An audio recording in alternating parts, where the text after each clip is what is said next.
কোনো একটা কাজ সময় মতো হয় না আমার দ্বারা। কি যে একটা অবস্থা! এই যে যেমন ধরেন এই যে এই ভিডিওটাই আমি ভেবেছিলাম যে হয়তোবা ঈদের আগে কোনো একটা সময় আপলোড করে দিতে পারবো। কিন্তু কোনোভাবেই সম্ভব হলো না।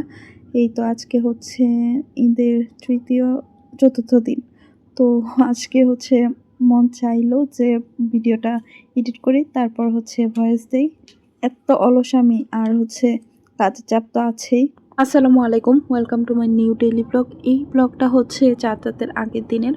তো আমি ভেবে রেখেছি যে হয়তোবা চাঁদ রাতের আগে কোনো একটা সময় আপলোড করে দেবো, কিন্তু করতেই পারিনি। কি যে একটা অবস্থা আমার কাছে মনে হয় যে রোজা যাওয়ার পর থেকে আমি আরও বেশি অলস হয়ে গেছি। শরীরটা কোনোভাবেই যেন নাড়াতে চাড়াতে মন চায় না। আর এক জায়গায় যদি শুয়ে থাকি তাহলে সেখানে শুয়ে থাকতে মন চাই। মানে কি একটা কাজের অবহেলা, তারপর হচ্ছে কোনো কিছুতেই মন বসাতে পারছি না। নিজের মনকে বোঝাচ্ছি যে অলসতা বাদ দিয়ে আবার নতুন করে কাজ করতে হবে। প্রতিদিন নিয়মিত ২-৩ টা ভিডিও আপলোড করতে হবে। কিন্তু এখন আমি একদমই ভিডিও আপলোড করছি না। কারণ দেখা যায় যে আমি ভয়েস দিয়ে রাখতে পারছি না। আর অলসতার কারণে ভয়েসও দেওয়া হচ্ছে না। আর যখন আমার কাজের মধ্যে গ্যাপ চলে আসে তখন আমি আরও বেশি অলস হয়ে যাই। মনে হয় যে আচ্ছা ঠিক আছে, পরের দিন থেকে শুরু করব। পরের দিন চলে গেলে মনে হয় যে না ঠিক আছে, এর পরদিন থেকে শুরু করব। এরকম করতে করতে দেখা যায় যে অনেকগুলো সময় কেটে যায়। এই ভিডিওটা মূলত ছিল হচ্ছে চাঁদ রাতের আগের দিন সকাল থেকে আমি হচ্ছে যা যা মোটামুটি করেছি ঈদের প্রস্তুতির জন্য, সেগুলো নিয়েই হচ্ছে এই ভিডিওটা রয়েছে।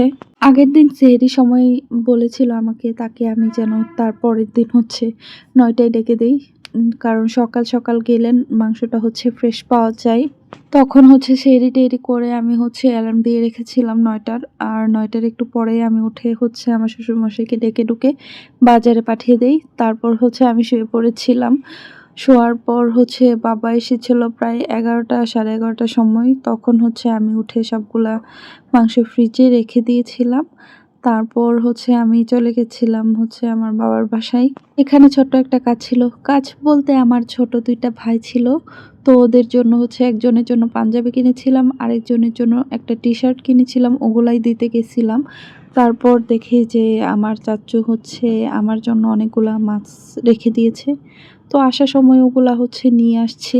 তারপর আমি এসে একটু রেস্ট করি। রেস্ট করার পর যখন জেঠি আসে তখন হচ্ছে আমি মাছ আর মাংসগুলা ফ্রিজ থেকে বের করে ২ জন মিলে হচ্ছে কেটে-কুটে ভালো করে ধুয়ে তারপর হচ্ছে গুছিয়ে রেখে দেই।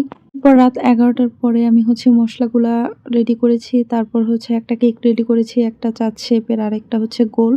তো ভিডিওটা এখানেই শেষ করলাম। সবাই ভালো থাকবেন, সুস্থ থাকবেন। আল্লাহ হাফেজ সবাইকে। আসসালামু আলাইকুম।